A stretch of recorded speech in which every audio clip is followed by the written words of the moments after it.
Due to suggestive adult themes and dialogue, this podcast is intended for adults. In other words, the truth is ugly, so we get ugly right along with it. Everything we say is out of love for ourselves, our people, and our community. Sincerely, the Green Route Podcast. And stop the damn dancing! Act like you got some goddamn sense, people! Black people don't hope, we wish. We wish a motherfucker would be in our shit. As far as I'm concerned, they could burn this bitch to the ground. And it still wouldn't be enough. And they are lucky that what black people are looking for is equality and not revenge. All right, y'all. I want to welcome y'all to the Green Route Podcast, episode number 14. Yeah.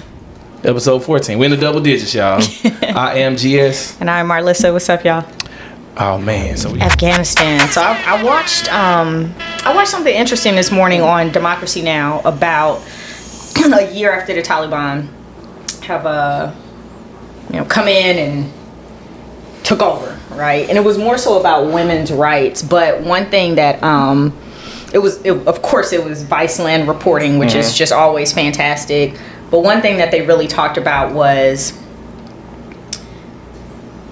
the issue with women in particular not being able to work now and having to depend on their brothers, their husbands, their fathers, who had gotten used to their women like bringing in an income. Like, oh, we got extra miles, we got mom and dad and uncle, and so and so now it's all on the men again, and so now there is folks slipping back into poverty.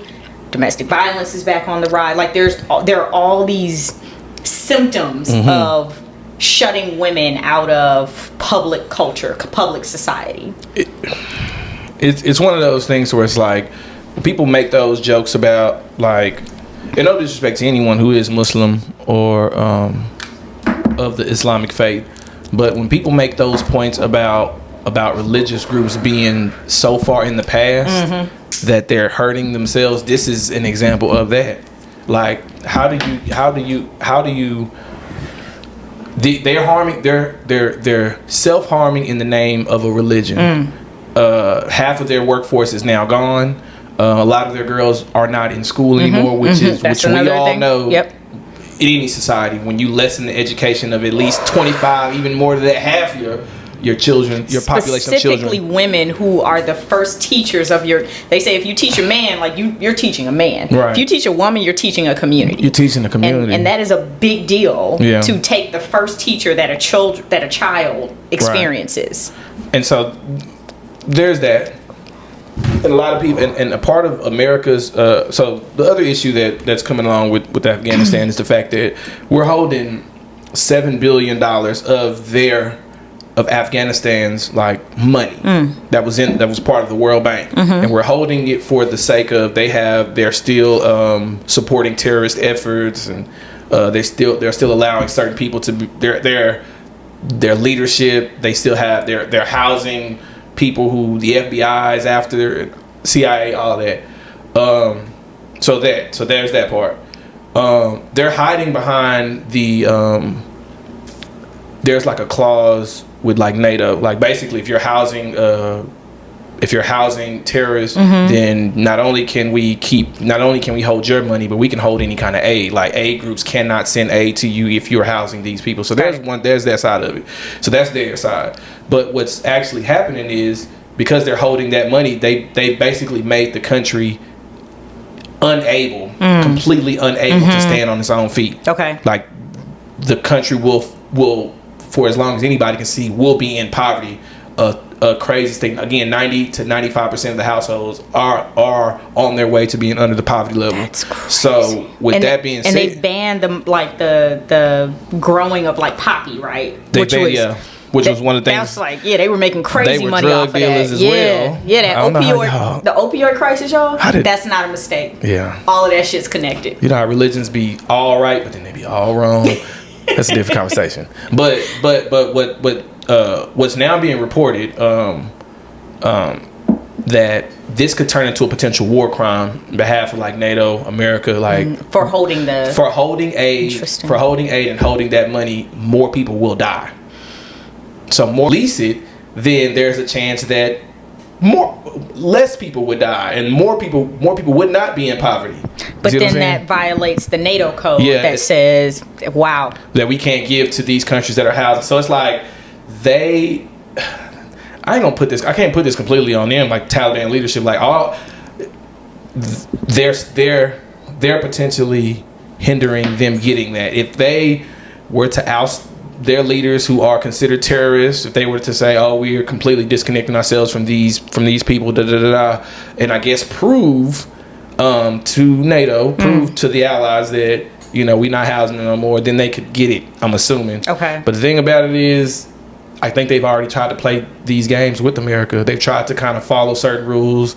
They've tried to be, again, the Taliban was funded for a period of time by the United States. Yes. And that didn't go right. So with that being said, there's a lot of mistrust. Yeah. And some of them are like, we'd rather keep our leaders and figure it out, because when we give them up, we don't get what we need anyway.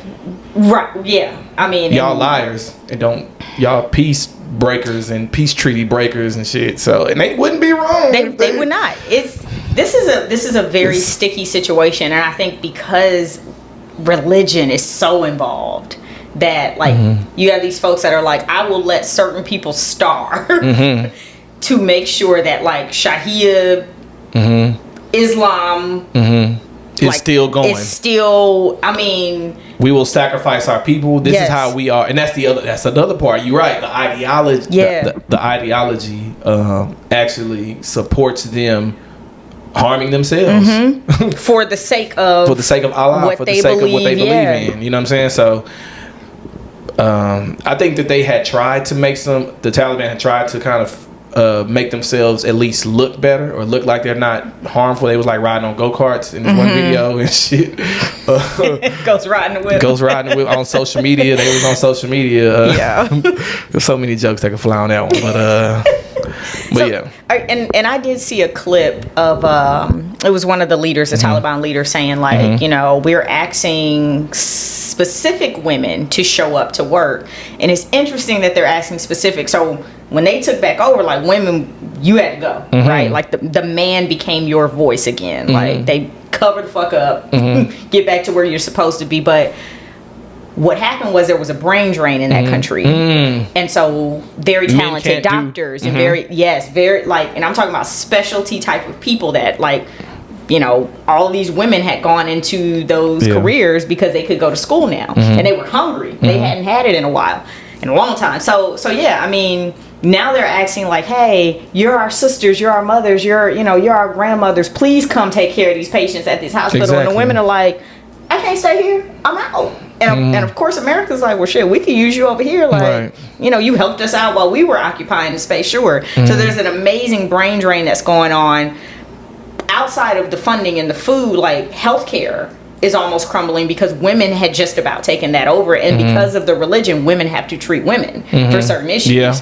And so that's funny, because that's the only thing that they're really allowed to do now. That's it. Just be nurses. But those women that worked in the hospitals, the doctors are like, no, I'm cool, I'm getting out of here. I can go to the US or go to Europe or something and make more money and be able to feed my family. Why would I stay here? It's as if think about your most, and don't get me wrong, we might love our family, but think about the most ignorant ones, the ones who are religiously ignorant. Yeah. Religiously ignorant, again, that's very specific type. Imagine them running your family reunion. You know what kind of music wouldn't get played? Do you know what kind of food you couldn't eat? What kind of drinks would not be drunk at your shit? It'd be terrible. Exactly. So guess that's. I'm gonna drive my own car so I can leave when I get ready. Look, I'm not gonna be here for long. Exactly. You say, ain't Agatha doing everything? I gotta get the fuck out of here. No, that's a great way to put it. That crazy uncle is in charge of Afghanistan at this point. So. And I imagine being an intellectual, you're a degreed person. Now you're the devil. You trying your best to reason with them and say that this is, I need this kind of help. She cannot touch me. You got a whole blood. You got stabbed, a whole gunshot. But that woman can't touch you. Yeah, it's wild. I honestly don't think they follow it. If I'm being honest, I don't think they follow it all the way through. I think in those situations when they about to die and then laying on that Like it's different. Like again, you go I through. think it's like American Christianity. Like it looks good when you outside, but when you inside, like you watching that gay porn. Yeah, you might be on some other. So I think you're right. I think outside it's a great look, but we know these people ain't staying celibate until, you know what I mean? Like, come on. Yeah. Like, chill out, y'all. All right, y'all. Talking about the celibacy of the Taliban. That was an interesting. That was a good close. We're gonna close it right there. And stop the damn dancing. Act like you got some goddamn sense, people. Black people don't hope, we wish. We wish a motherfucker would be in our shit. As far as I'm concerned, they could burn this bitch to the ground. And it still wouldn't be enough. And they are lucky that what black people are looking for is equality and not revenge.